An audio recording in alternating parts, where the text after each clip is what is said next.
جب دشمن کی نیت خراب ہو تب دفاع فولادی ہونا لازم ہے۔ پاکستان کی جانب سے ممکنہ فضائی یا میزائل حملے کے اندیشے کے پیش نظر بھارت نے ایک ایسا قدم اٹھایا ہے جو پورے خطے کے لیے پیغام ہے، ہم تیار ہیں ہر وار کا جواب دینے کو۔ ناظرین، بھارت اور پاکستان کے درمیان کشیدگی اپنے عروج پر ہے۔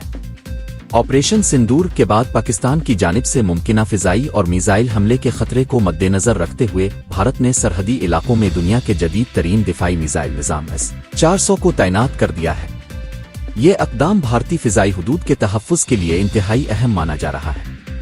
ذرائع کے مطابق بھارت نے روسی ساختہ اس دفاعی سسٹم کو پاکستان کے ساتھ حساس سرحدی علاقوں میں نصب کیا ہے تاکہ اگر پاکستان کسی بھی قسم کی جارحیت کی کوشش کرے، چاہے وہ جنگی طیارے ہوں، ڈرونز، کروز میزائلز یا بیلسٹک میزائلز، تو S-400 سسٹم دشمن کے ہر ہتھیار کو فضا میں ہی تباہ کر سکے۔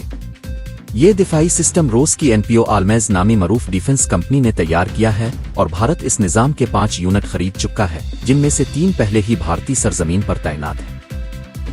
S-400 نہ صرف دشمن کی فضائی طاقت کو روکتا ہے بلکہ الیکٹرانک جمنگ جیسے خطرات سے بھی محفوظ رہتا ہے۔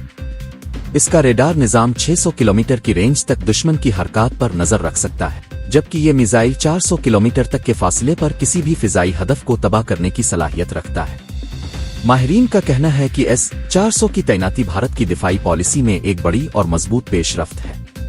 یہ صرف ایک دفاعی قدم نہیں بلکہ دشمن کو یہ واضح پیغام ہے کہ اگر تم چڑھائی کرو گے تو ہم جواب گولی سے نہیں، آگ سے دیں گے۔ ایسی ہی مزید تازہ ترین اور مستند خبریں جاننے کے لیے ہمارے چینل کو سبسکرائب کریں اور بیل آئیکن دبائیں۔